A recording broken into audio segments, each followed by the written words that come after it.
綜藝人壽香港超級聯賽第9週嘅一個補賽啊嚇！第9週嘅補賽咧就東方主場迎戰就冠忠南區啦。賽前亦都就買希位啦，獲得呢個紀念品啊！因為咧就上場波佢嘅代表球隊上陣嘅第100場嘅賽事，藍色波衫主場之利嘅東方，先喺呢邊咧就賓紀文一個窩利波冚到埋去啊！有時都俾人咧就 block 到先喎嚇。話先係一隻加耀啦，話搞嚟就唔成功，結果就爭啲晒賓紀文嘅。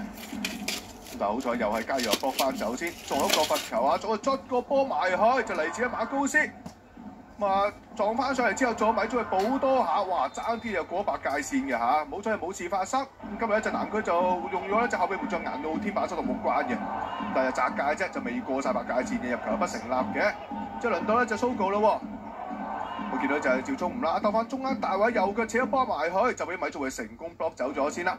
雙方上半場嘅攻門唔多，就0-0嘅。前講到教練咧就安達臣都係座上客啊嚇。去到下半場比賽咯喎，好快先開紀錄嚟接面巴科爾啊，繼續成為一隻南區嘅黑星啦。3個循環對住南區，場有波入，3個循環加埋咗4球波。跟住咧就黃子豪一個大送埋遠處位置，賓紀文同對面咧就鬥頂㗎，頂咗人再接高冇問題，仍然 set 到俾呢隻巴科爾保頂搞掂。另一次咧就巴科爾前場逼搶啦，逼到門將咬天就交失波，爭啲益晒呢邊咧就係賓紀文可以咧就搞掂你啊！如果又係俾人咧就生翻走先，再嚟長波啦，輪到咧就係南區嘅反撲，今次又係咧就係趙聰吳啊！哇，呢腳波捽多少少西就世界波㗎啦嚇！本身比較黐腳少少，同埋前面都好多藍衫遮住咗成門路線，但仍然扯到波埋算係咁㗎啦。之後亦都係退下火線先啦。另一次機會嚟自川亞豪達俾翻上嚟中路線右手邊冇問題啦，基哥你嘅入波啊嚇！拉埋少少，啱啱受翻右腳位，然之後咬翻去完全相反方向。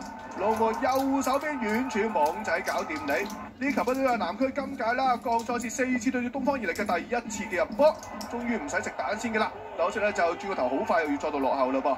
梁冠忠後備入替嘅角球傳中，又為俾咧就米祖嘅建下奇功噃。早前米祖嘅對住九龍城嘅角球頭槌開齋波咧，都嚟自梁冠聰嘅助攻嘅。今次同樣組合，同樣助攻者，同樣嘅入球功臣。然之後又見到呢面積信嚟了㗎啦，多行少少再送翻橫，遠處位置側位咗個側埋去就側高咗啊！你陳海柏嘅，陳海柏其實後邊入替之後都處理咗好多嘅左嘅死球啦，今次爭啲自己可以入波添啊！見到就係貝可宏教練亦都響到啦，佢都擰晒頭啊！最終呢場賽事啦，東方咧就2-1就險勝而回，擊敗咗就冠忠南區，全取3分，升上聯賽榜第2位嘅位置，恭喜東方！